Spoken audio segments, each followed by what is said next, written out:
Hey, this winter marked the 150th anniversary of the start of America's Civil War, an eternity in today's culture, but not really so long ago. And some say the era's music and humor helped it deal with this tragedy, a lot in the same way that talk show hosts do today. So now a 3-decade performer from Bardstown, Stephen Foster's story, has incorporated the era's culture into a stage show, which is pretty cool here. Gary Vitito is coming out to join us. Gary. And his banjo. Oh, that's right, his magic banjo. Yeah, his magic banjo. How are you? Rachel. Thank you so much. Good Morning, to Terry. see you. I haven't broken the news to you yet. You want us to sing. No, we'll talk about that later. Please. Hey, but do your pose that people might recognize you from the Stephen Yeah, Foster it's a little story. hard without, that's right. without the stool, but you know. There you go. Yeah, but that symbol that we know Well, so well here in the banjo. Kentucky. Didn't want to confuse you there, but this is a one-man show, and people might say, a one-man show for the Civil War? How do you do it? Right. It's just a show that I use to mostly to educate, because we need to know about the Civil War. We need to know about our country's history.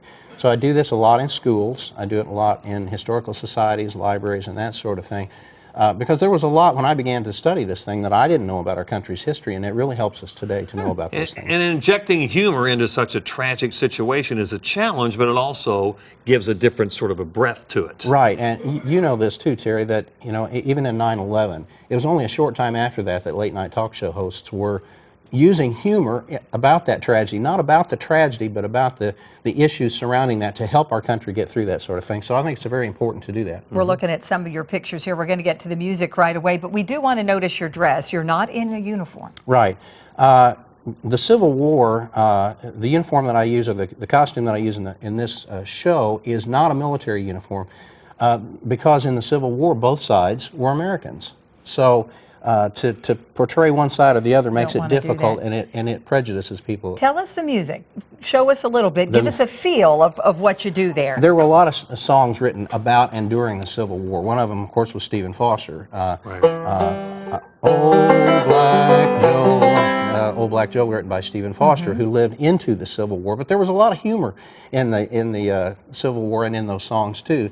And one of the songs that we probably learned in elementary school, and you all probably know this too. We're going to get Rachel to solo. No, I'm just kidding. We're going to get Rachel to sing on this song too. Let's see if I know it. Yeah. Oh, you know it. In the morning, the general hears a row. He hears the Yanks are coming. I hear their horses now. He turns around in wonder, and what do you think he sees? The Georgia militia eating goober peas. Peas, eating goober peas.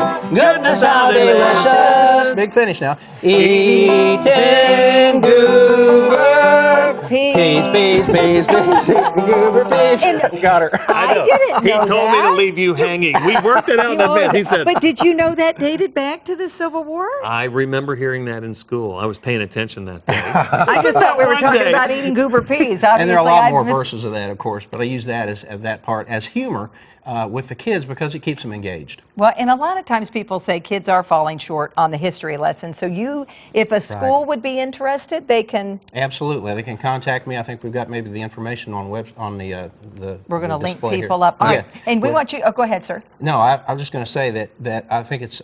one thing that has been good for me in this is to learn that, we hear so much bad about kids. I hear so much good when I do these shows. Right. Kids come up to me after the show and talk about how they enjoyed it. Sure, So that's really great. A really interesting way to learn. All right, Gary, we want you to stay put. We're going to give your information, though. If you would like to talk to Gary about his one-man show, there is a phone number you can call. It's 349-3204, 502 area code. We've also linked you up to his email. Just visit our website at greatdaylive.com.